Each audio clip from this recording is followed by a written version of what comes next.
Isso, então voltando aí para o nosso caso, né, para o nosso estudo de caso que a gente estava falando aí, né? Então, esse estudo, ele demorou 2 anos, né? De agosto de 2005 a julho de 2007, para poder ser realizado, né? Para poder chegar a uma conclusão, né? Para poder ter aí, né, um parecer sobre o problema, né? Então a gente observa que tanto na área da saúde como na área da medicina, né, os profissionais, eles são eternos pesquisadores, porque sempre vai tendo aí uma doença nova, né, uma experiência nova, igual a gente está vendo aí agora, né, no caso dessa epidemia. Então, para os médicos, gente, é novo, eles não sabem como o vírus ele age, como é que o vírus ele se espalha no organismo, né? Qual é a reação, se pessoas mais novas sofrem mais ou não. A gente vê, inicialmente se falava, não, só morre já idoso. Não. E a gente percebeu aí, né, que tanto novo como idoso, como qualquer pessoa pode estar, né, pode sofrer aí, pode vir a óbito com esse problema aí, com essa doença, né? Então, assim, a gente precisa estar muito atento, né? A gente precisa estar muito... prestar bastante atenção, né? Nesses problemas aí, nessas patologias, para a gente poder aí ajudar, né, nossos pacientes, nossos clientes aí da melhor forma, tá certo? E aí, dentro desse estudo, né, foi analisado o sexo, a idade, né? Qual foi o problema ali que tinha, né? Qual foi a alteração ungueal que tinha ali. E dentro das patologias estudadas, eles observaram algumas patologias comuns nessas pessoas que faziam, né, que tinham a insuficiência renal crônica ou que faziam hemodiálise, né? Dentro dessas patologias, eles encontraram, né, a unicólise, que nós até já estudamos, né, na disciplina aí de patologias, né? Tanto que quando nós falamos, né, na aula gravada sobre patologias, nós falamos sobre unicólise, né? Que é uma patologia, né, também, que ela acontece o desprendimento da lâmina, né? Então eles observaram essa característica aí nesses pacientes que estavam fazendo hemodiálise. Outra coisa também que eles observaram foi a cromaníquia. A cromaníquia, meninas, é um outro tipo também de patologia. E esse tipo de patologia também, esses estudantes observaram nessas pessoas que estavam com insuficiência renal crônica e que faziam tratamento com hemodiálise, que é o quê? Alteração na cor da unha. Né? Então essa unha ela pode ficar amarelada, ela pode ficar amarronzada, ela pode ficar esverdeada, né? Então ela pode ter várias coisas, a gente chama de unha arco-íris, né? Por que unha arco-íris? Porque ela pode ter várias cores, né? E aí verde, amarelo, marrom, né? Então é uma característica aí da cromaníquia, né? Que é essa alteração aí de cores, tá? Então, viu-se também nesses pacientes que faziam tratamento de hemodiálise a linha de Maker, né? Muecker, que é aquelas pequenas faixas brancas que aparecem, né, duplas na unha. Não sei se vocês já observaram, né? Tem algumas lâminas que tem, né, uma faixa dupla, uma faixa contínua no sentido vertical ali da lâmina, né? Então, observou-se também. Hemorragias em estilhas também foi observado. Coiloníquia, né, que são unhas adelgadas, né? Unhas que têm a deformidade aí no seu aspecto, né? Unha meio a meio, que foi o que nós já citamos aqui, né? Que é da matriz para o meio da unha, ela tem uma característica, e do meio para o final ela tem outra característica, né? Então foi observado isso daí também, tá? Outra patologia que também foi observada foi a leuconíquia, que o que é isso? A leuconíquia é uma patologia também, né? Que são as manchas brancas nas unhas, né? É uma característica da leuconíquia. e ausência de lúnula, né? Ou seja, o paciente não ter a lúnula. Meninas, então olha quantas patologias foram vistas aí nesses pacientes com insuficiência renal crônica. Então, várias patologias.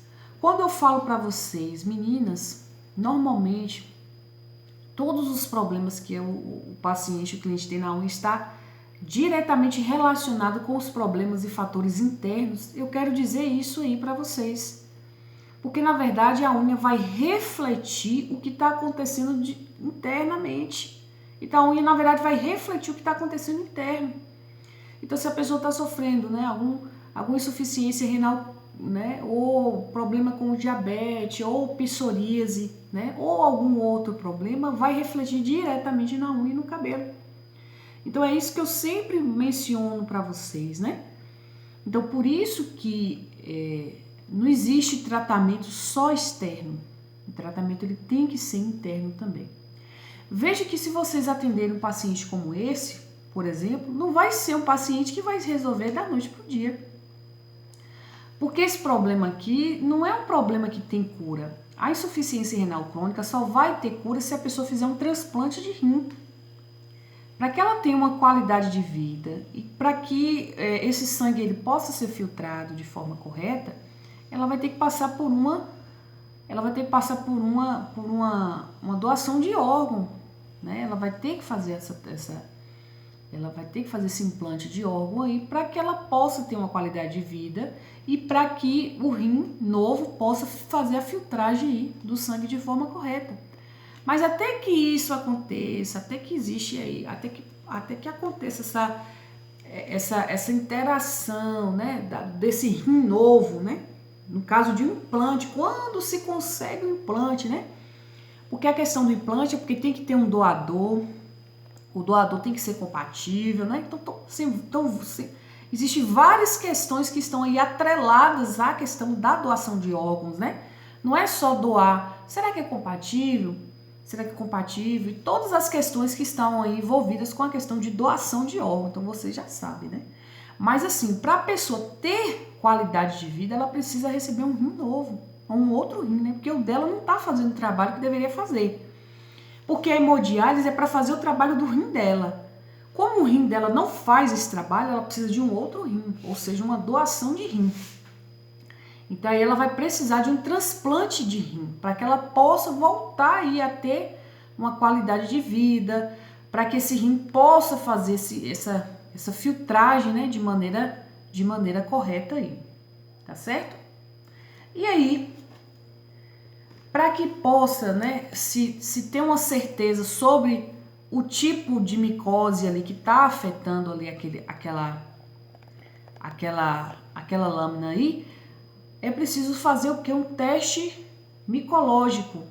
Então, somente essa testagem micológica é que vai ali, né, detectar qual é o tipo de micose que aquela pessoa realmente tem, né? Então, por isso que é necessário ela passar por um dermatologista, né? Porque a dermatologista vai poder passar essa testagem e identificar qual o tipo de fungo, né? Qual o tipo de patologia que está ali acometendo ali aquelas unhas. Tá certo? Então aí, dentro aí dessa análise, né? O resultado dessa análise que eu achei muito interessante, não sei se vocês também chegaram a essa mesma conclusão, é que dentro dessa análise, né? Ou dentro desse estudo, chegou-se à conclusão que tanto pacientes que tinham, né, insuficiência renal crônica, como pacientes que faziam hemodiálise tinham pelo menos uma patologia. Então, o estudo chegou a essa conclusão, né? Dentro das patologias, né? Pelo menos uma foi encontrada aí nesses pacientes que estavam fazendo tratamento, né, de hemodiálise ou que tinha insuficiência renal crônica, tá? E que a maioria dos pacientes, né, não possuíam a lúnula, né, os pacientes que faziam esse tratamento, e muitos tinham essa unha aí meio a meio, né, que foi o que a gente também aí já falou, já mencionou, né, sobre essa unha. Gente, eu tô com a questão aqui da iluminação, porque assim, eu estou procurei, rodei aqui na casa, procurando um lugar para ficar melhor para fazer a gravação da aula. Tem lugares até mais claro, porém o barulho, porque tem um vizinho fazendo uma reforma aqui do lado. Então eu tô aqui na cozinha agora, gravando para vocês, liguei a luz e tudo. Mas tem hora que fica um pouco escuro, porque a luz do sol baixa, então aí fica um pouquinho mais escuro. E o vizinho tá ali com a máquina de cortar cerâmica ligada a semana toda. Ele não tem hora, domingo é sábado, é todos os dias. Então assim, fica até difícil a gente trabalhar, porque assim, ele não tem uma hora. De noite ele tá cortando cerâmica, de dia, de manhã, de tarde. Então assim, por isso que às vezes a gravação fica um pouco escura, né? A iluminação fica um pouco escura. Mas assim, qualquer dúvida eu estou à disposição para esclarecer para vocês, né? A gente está aí fazendo o máximo para que a gente possa passar o mais claro possível, né, o conhecimento para vocês. O que a gente está fazendo aqui agora é corrigindo assim, né? Falando sobre a atividade. Sempre que eu corrijo a atividade, eu dou feedback individual. Então, assim, sobre o que eu acho, né? Sobre as respostas que vocês me deram, né? Da atividade. Aí eu dou um feedback, eu dou um retorno individual para vocês, tá? Aqui a gente só tá citando aí alguns pontos altos, né? Do estudo de caso que foi mandado para vocês, para que vocês possam ter uma clareza na hora que vocês estiverem assistindo, né? Essa gravação, tá? Então, chegou-se também à conclusão, né, com esse assunto, que o tratamento, bem como o uso de medicamento, é que causa alterações nas lâminas, né?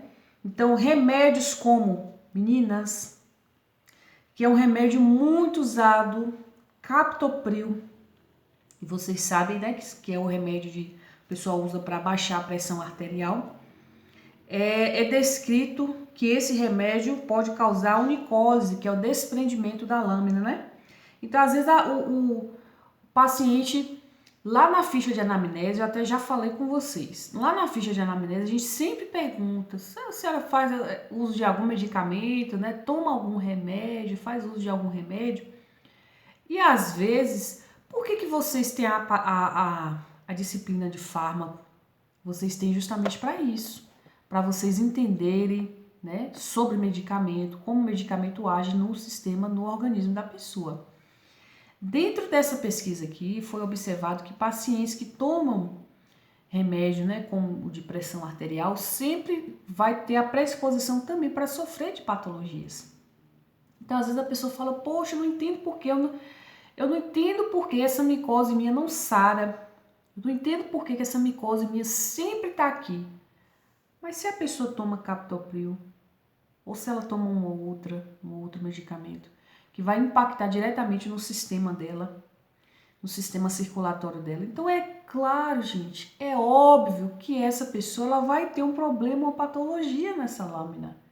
Mas para isso eu preciso entender para que serve o captopril. Ele é um remédio que é usado para baixar a pressão arterial. E por que a pressão arterial sobe? Então é isso que vocês precisam entender. Para que vocês possam entender como esse remédio aqui ele vai agir no organismo, né? Então, eu vou deixar isso daí para vocês se indagarem e estudarem sobre isso daí, tá certo? Falamos sobre essa questão, né, de insuficiência renal crônica e eu gostaria de citar algo para vocês que eu tive a experiência de vivenciar, tá? Eu trabalho com uma pessoa que ela é uma dentista, né? Então, junto lá do prédio que eu atendo, junto, na sala, né? A sala ao lado que eu atendo, o prédio todo, na verdade, é da família dela e ela atende, né? Como dentista lá.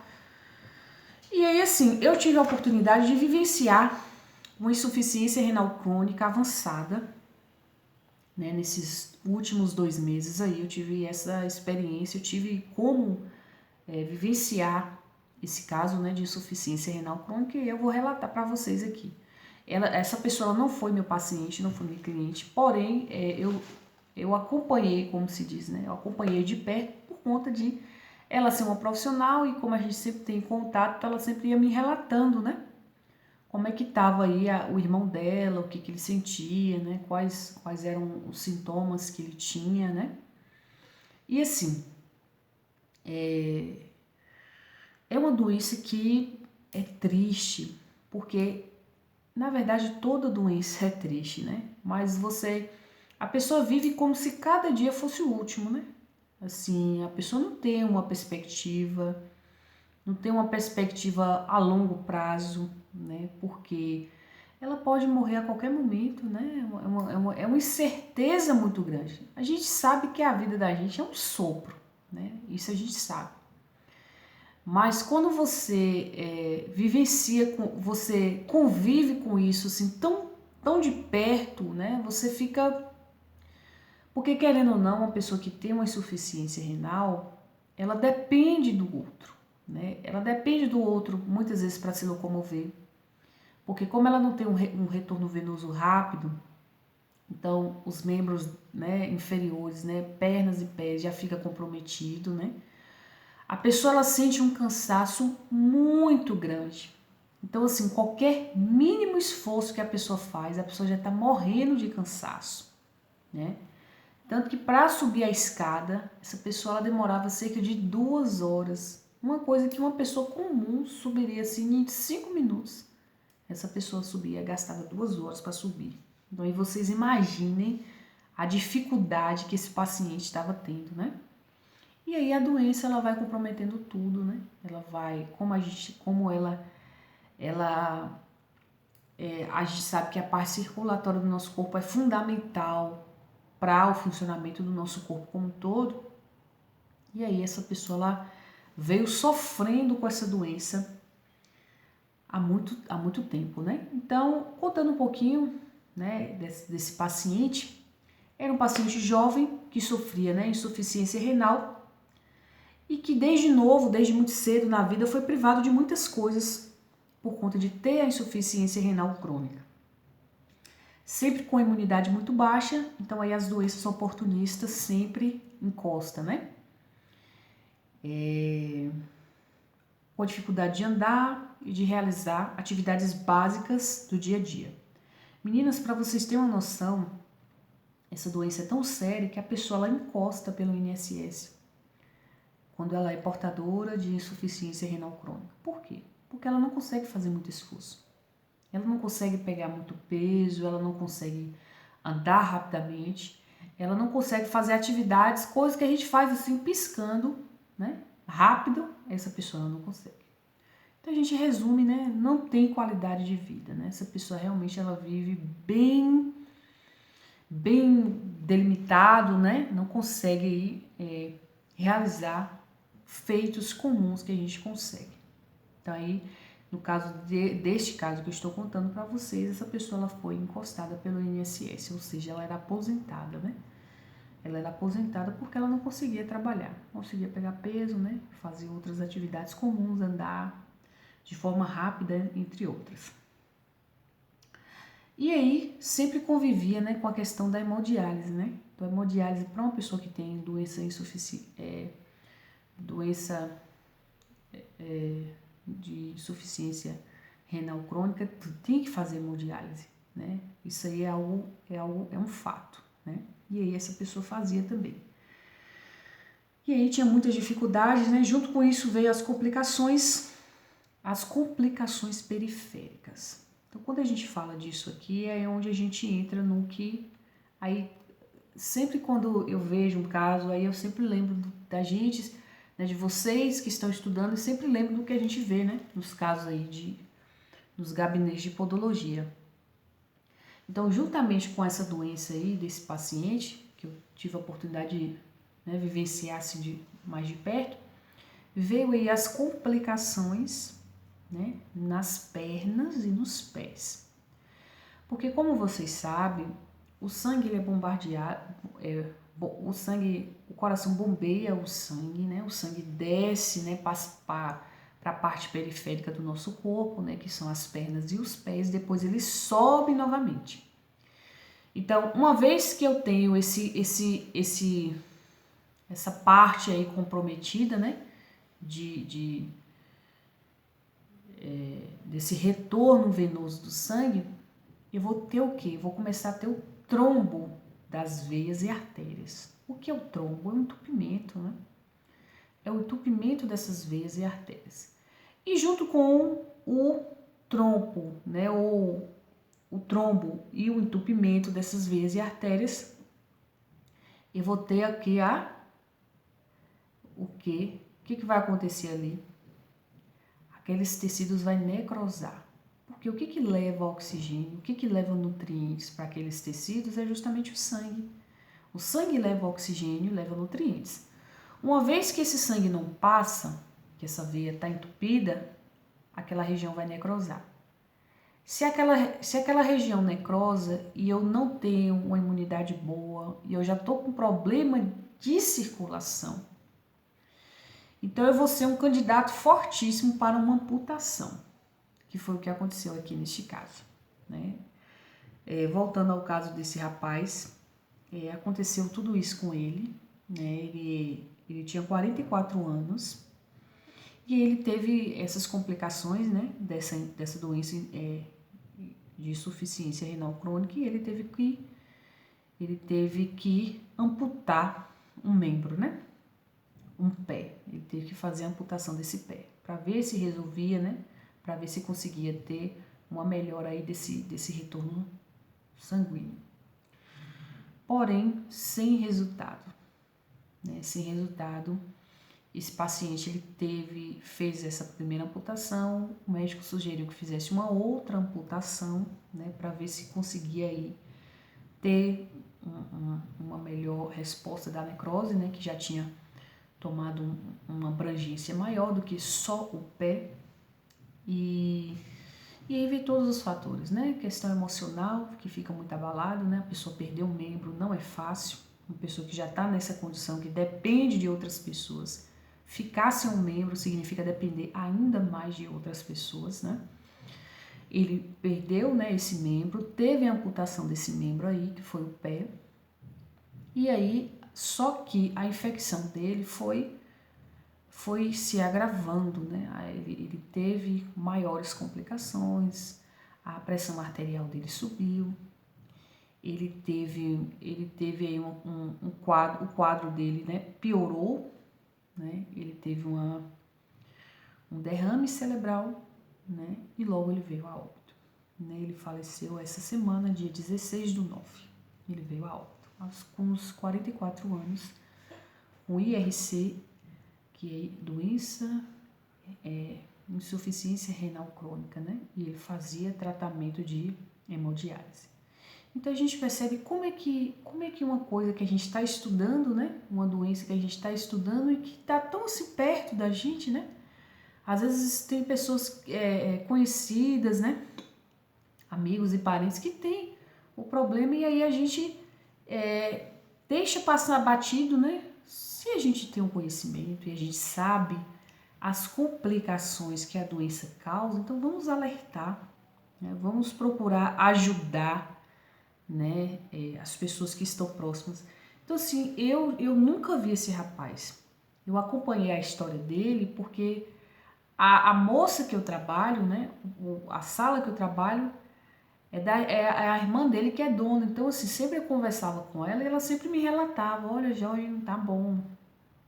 Olha, Jorge vai amputar hoje o pé, né? Então, como eu, né, faço atendimento de podologia, então ela sempre falava para mim: Jorge tá ruim e tal, ele é diabético. Além disso, ainda tinha que estudar diabetes. Então, ele é diabético, né, tá com insuficiência renal, e aí o médico vai fazer a amputação do pé dele e tal. Então, assim, eu tive a oportunidade de ir acompanhando aí essa história, né? Como a doença, ela maltrata mesmo, né? Como a pessoa realmente sofre. A pessoa sofre também no tratamento de hemodiálise, ela fica muito debilitada. E dias, né, quando ele estava lá internado, o médico falou para ele, né? Falou para a família que ele não iria aguentar fazer o hemodiálise, né? Porque realmente a hemodiálise, ela judia demais, né, do paciente. Então, assim, foi algo que eu contei para vocês, porque a gente está aqui falando né, do assunto, né? Então eu achei interessante citar esse caso para vocês, porque a gente está aqui mencionando, né, falando sobre a insuficiência renal crônica e justamente na semana que a gente está aqui falando desse assunto aconteceu esse caso, né, desse rapaz que veio a óbito com 44 anos. E aí assim, o que a família relata que ele nunca teve qualidade de vida. Né? O que é qualidade de vida, né? Então ele sempre estava doente, né? A imunidade sempre baixa, então sempre sofria, né? Então, olha que detalhe que a gente tem que, né, prestar atenção. Então, às vezes tem todos esses detalhes aí que a gente pode estar atento, né? Pode estar prestando atenção e às vezes a gente não presta, né? Ou às vezes deixa passar batido, né? Não presta atenção nos problemas que aquele paciente tem, né? Não leva em consideração esses detalhes aí. Então, a gente precisa, né, prestar atenção, né? A gente sabe que tem muitos casos que a gente não resolve, mas assim, a gente pode devolver qualidade, né, de vida, a gente pode alertar e a gente pode orientar. Então, nosso papel é esse, né, de orientar, de ter um mínimo de sensibilidade ao próximo, né? Que é a empatia. A gente não tá só para fazer um tratamento, né? A gente também tá para fazer, para ajudar, né? Para prestar uma ajuda, para ser solidários. Que eu sempre falo que o mundo sempre dá voltas, né? Hoje eu não tô precisando, hoje eu não tô com problema, mas amanhã quem sabe? Então a gente sempre tem que pensar nisso, que a gente tem que ser solistas, né? A gente não só tem que atender, mas a gente tem que prestar ajuda quando for necessário. E agora nós vamos entrar, né, propriamente dito, no nosso conteúdo da semana. O nosso conteúdo da semana é onicoalgia. Onico, gente, é tudo que está relacionado à unha, né? Que nós já falamos sobre isso em aulas anteriores. E algia significa dor. Então, onicoalgia, meninas, é tudo ou qualquer doença ou patologia que causa dor nas unhas. Grazi, todas as patologias que nós já estudamos até aqui causa dor? Não, né? Então, nós já estudamos várias patologias, né? Nós já estudamos onicofose, onicólise, as onicomicoses nós já estudamos, né? Verruga, psoríase, que mais que nós já estudamos aí? Hiperkeratose, nós já estudamos, e outras, né? Onicoatrofia, né? Então nós já estudamos várias, mas nem todas vai causar a dor, que é a onicoalgia. Então nós iremos falar aqui um pouquinho, meninas, sobre esse assunto. Essa aí é a nossa última disciplina aí, nossa última gravação dessa disciplina, né? Que é a onicoalgia, né? Eu vou mandar atividade para vocês sobre esse assunto, né? Para que vocês possam responder e me mandar durante a semana, tá bom? A onicoalgia, meninas, é toda e qualquer patologia ungueal que causa dor nas unhas, né? Toda e qualquer patologia ungueal que causa dor nas unhas. A onicoalgia, meninas, ela pode ser iniciada por diversas alterações. Essas alterações vai desde patologia a descolamento da lâmina, a traumas, né, a infecções, a doenças inflamatórias, a tumores ou até mesmo câncer na unha, tá? Daí a gente vai falar aí sobre algumas dessas citações aí para que vocês possam entender aí de fato, né, de maneira melhor esse assunto, tá? Então, só voltando um pouco sobre algumas patologias, né, que vimos aqui nessa disciplina que podem causar dor, nós temos uma que nós falamos aí na aula passada, que a gente está voltando aqui porque a gente está num assunto novo e aí a gente vai fazendo um link do que a gente já viu com o que a gente está vendo aí agora.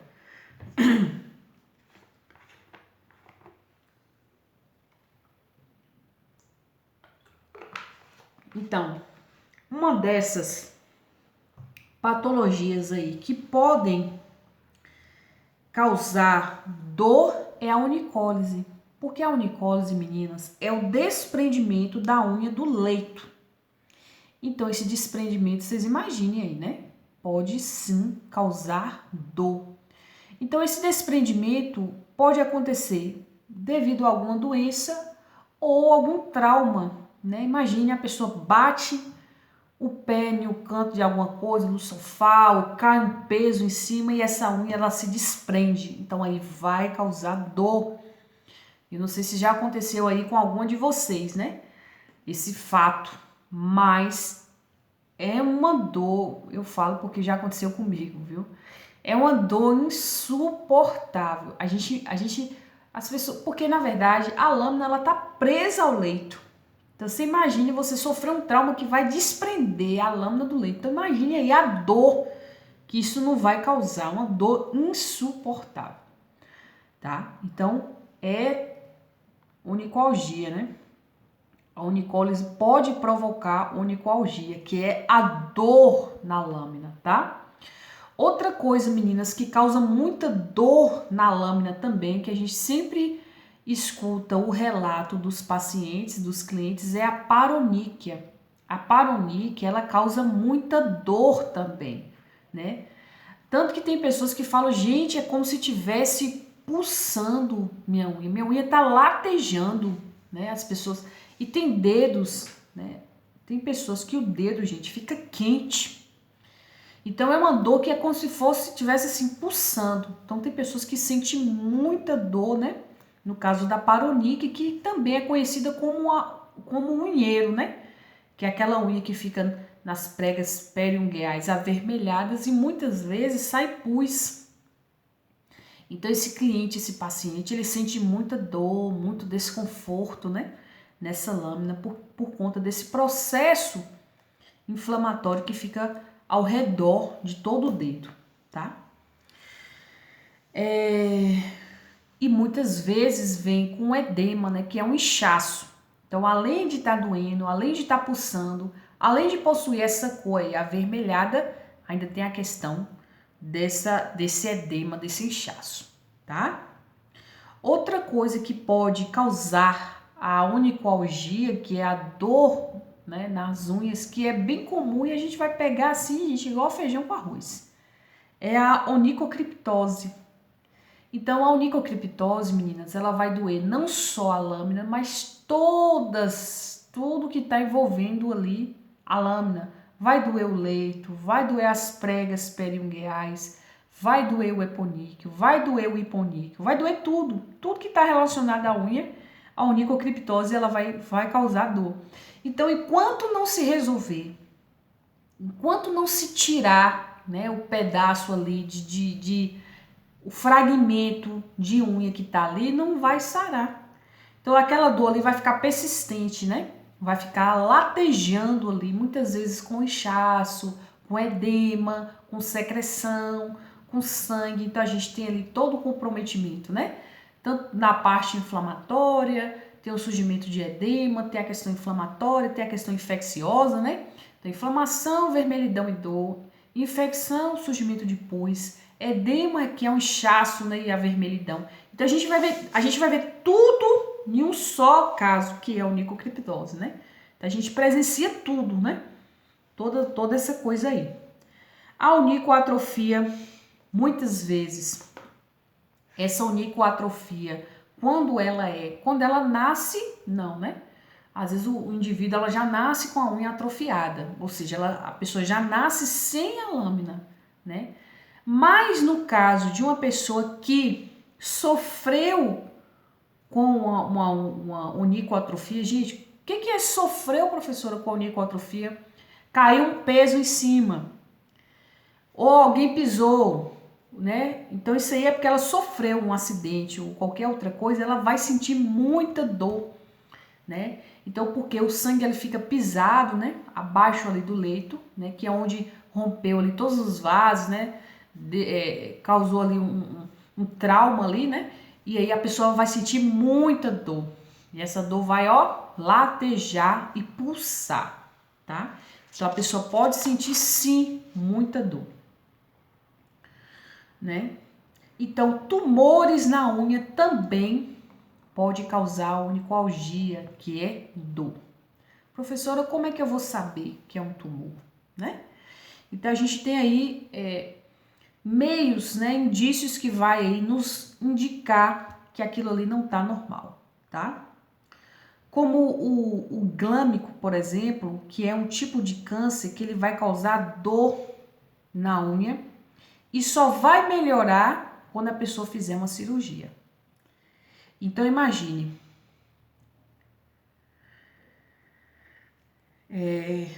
às vezes a pessoa, ai, minha unha tá doendo, e aí você olha, não tem nada, assim, nada que eu falo, aparentemente não tem nada, a pessoa não tá com onicocriptose, a pessoa não tá com onicose, por que essa unha tá doendo? Olha, vamos investigar, né? Porque às vezes a pessoa tá com a dor na unha e corre pro podólogo.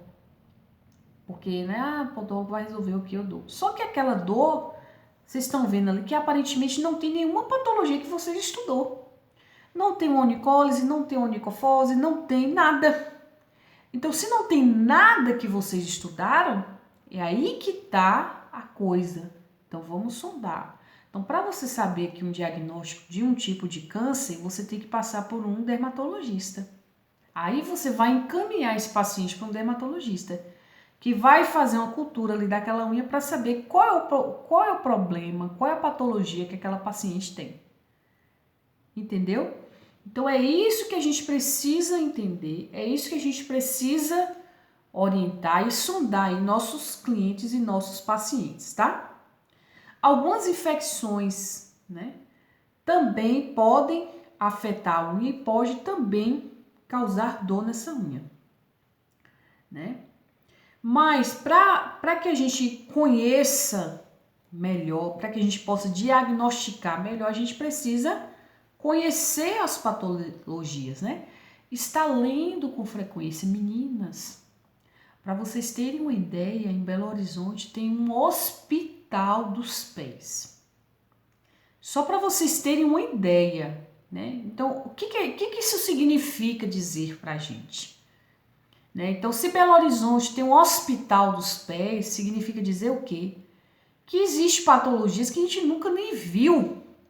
Existe câncer, câncer na unha, câncer na parte plantar, no dorso do pé, manchas que se desenvolvem e se tornam um câncer também, né? Feridas, gangrenas, né? Então, assim, é vasto, os assuntos são vastos, então a gente tem um mundo, por quê?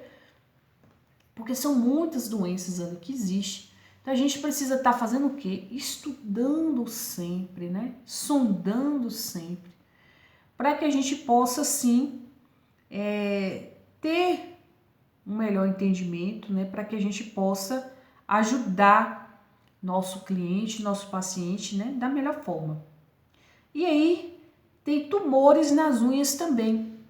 Então, muitas vezes, doenças e problemas na unha é diagnosticado de maneira tardia. Por que tardia? Porque às vezes o profissional vai no profissional, o profissional olha, isso aqui não é nada não. Só que nós, quem somos nós? Gente, o paciente fala assim, ó, eu tenho essa mancha aqui na minha unha e essa mancha apareceu tem pouco tempo. Encaminha ele para um dermatologista. Olha, é interessante você procurar um outro profissional para você ver o que está acontecendo aí. Então não fique tirando por menos, porque a gente não sabe. A gente não sabe o histórico familiar. Às vezes a pessoa teve, alguma pessoa teve câncer de pele, então a gente não sabe. Então aí, o que acontece? A gente tem que encaminhar logo, né? Porque às vezes o diagnóstico é tardio e já não tem mais jeito, aí já tem outras complicações e aí tem que fazer uma amputação.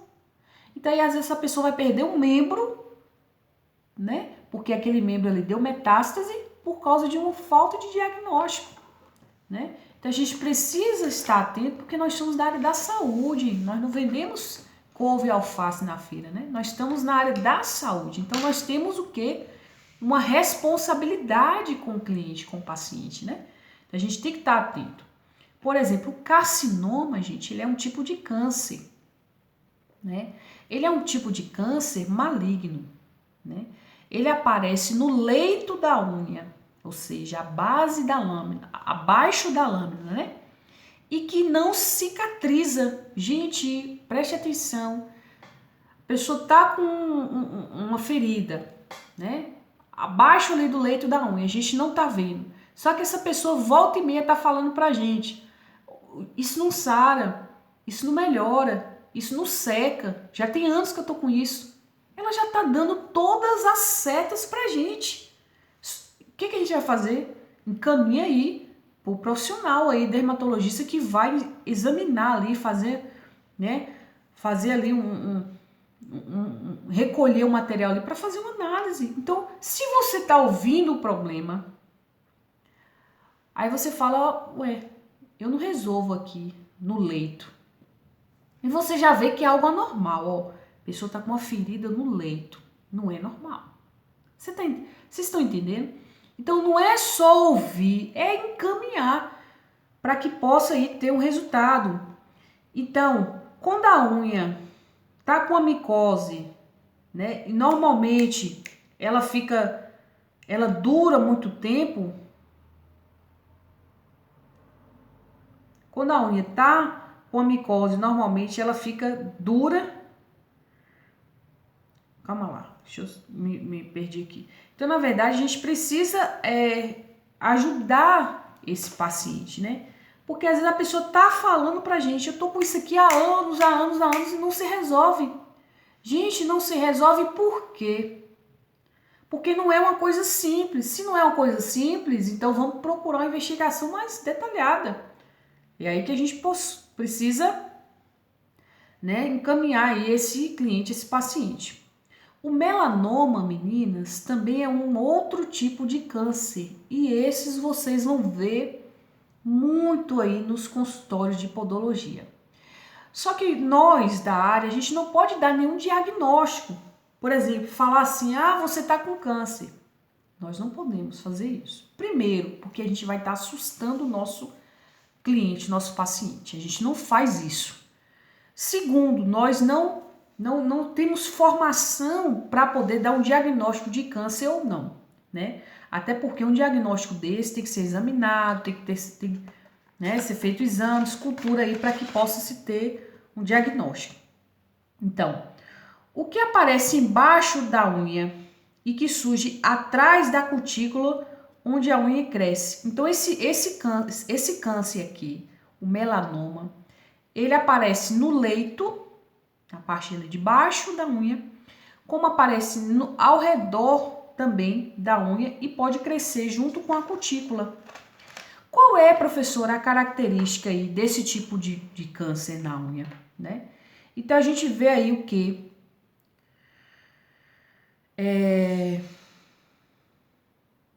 Um sangramento na parte ali do leito. Olha, se tá sangrando não é normal. É aí que liga a seta, acende a luz vermelha. A pessoa vem para mim, sou podóloga, fala assim, olha, eu não machuquei, não caiu nada em cima, não bati essa unha em lugar nenhum e tá sangrando. Ó, atenção, pode ser um melanoma, tá? Ou, às vezes, essa unha desprende do leito. Vocês acham que é uma onicólise. Ah, não, essa unha só desprendeu, então é uma onicólise. Só que essa unha desprendeu e tá sangrando. Olha, sinal vermelho. Vamos ligar a seta. Vamos ficar atentos. Já o melanoma, atrás da cutícula, ele vai produzir ali pigmentos que vai escurecer tanto a cutícula como a lâmina. Vocês já viram aquelas unhas, aquelas lâminas que são escuras? Não tem pessoas que têm um último dedinho lá, né? Ou até mesmo a lâmina do hálux escura, preta, ou com a faixa preta? Pode ser um melanoma, né? Então, existem outros tons também de melanoma, né? Que é um tipo de câncer na unha, né?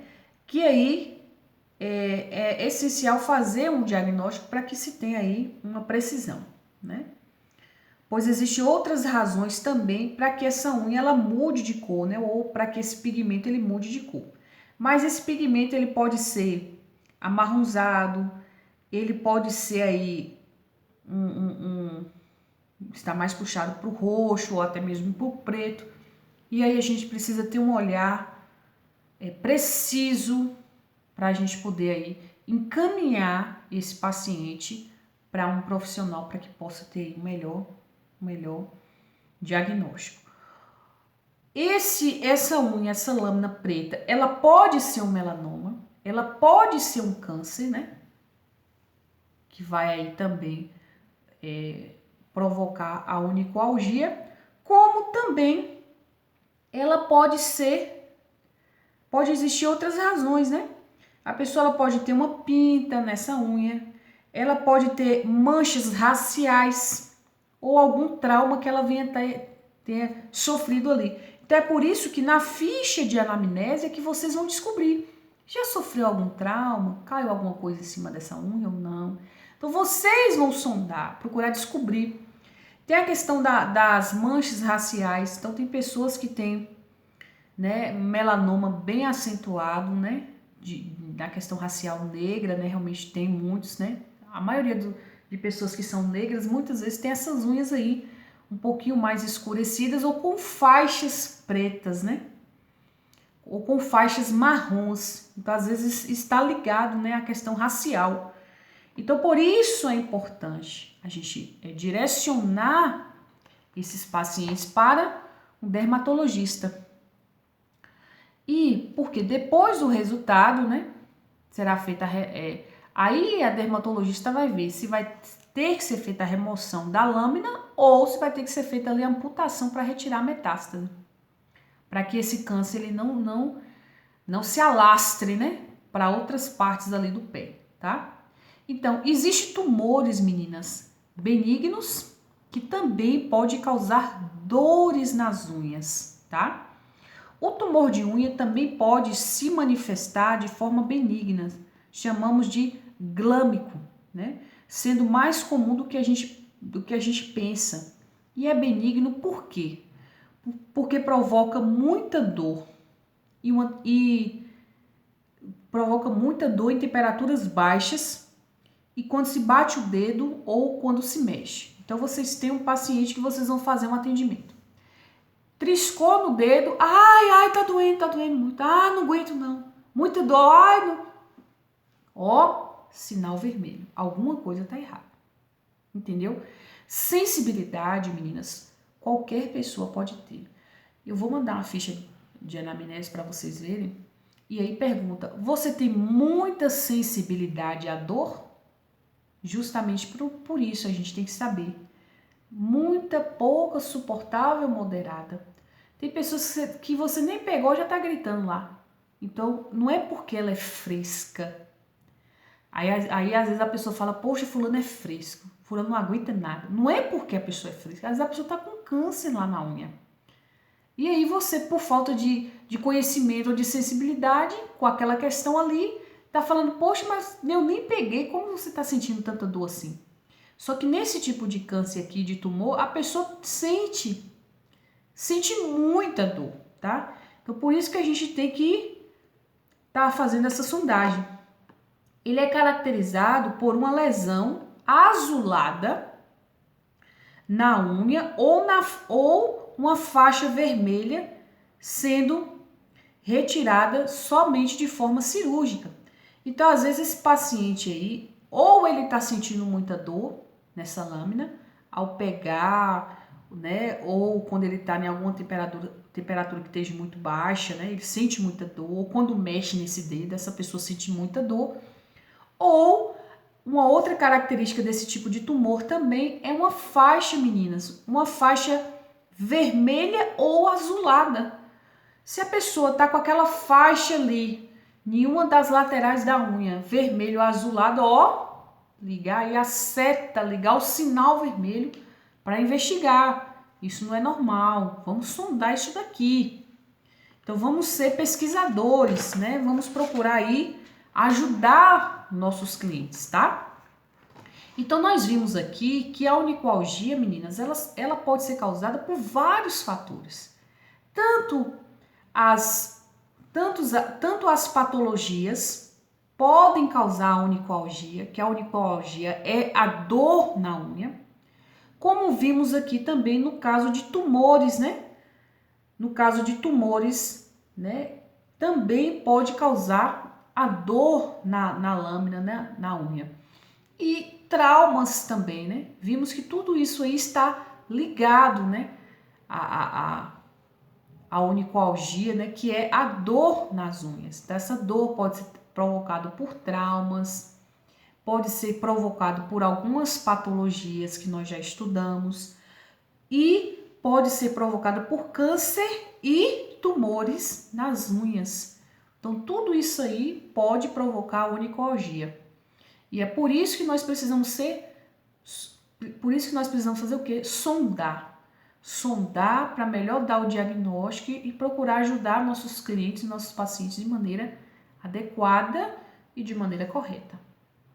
Tá bom? Eu vou estar passando uma atividade para vocês sobre esse assunto.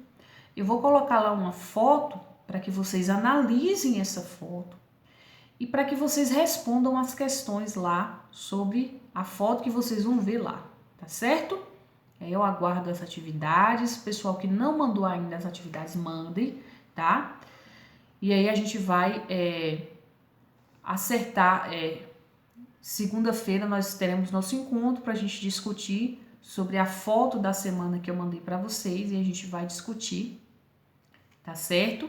E é isso aí, a gente tá aí sempre estudando, né? Procurando nos inteirar mais dos assuntos. Qualquer dúvida estou à disposição, tá? Pelo WhatsApp pode me ligar também. Foi um prazer estar com vocês, fazer essa gravação, tá? A gente sabe que às vezes a gente tem algumas interferências, né? Por conta de alguma coisa ou outra, mas a gente está procurando fazer ao máximo para que vocês tenham o máximo de conhecimento possível, tá? Tudo que tiver, eu sempre vou estar passando para vocês. Sempre guardem aqueles materiais que eu mando, estudo de caso clínico, sempre guardem. Sempre também estejam sondando coisas novas, tá? Para que vocês possam estar aprendendo. Gente, cabelo, unha e pele é vasto. É um conhecimento muito vasto, né? Então a gente precisa mesmo estar sempre estudando para que a gente possa aí chegar a um nível, né? Um nível mais elevado.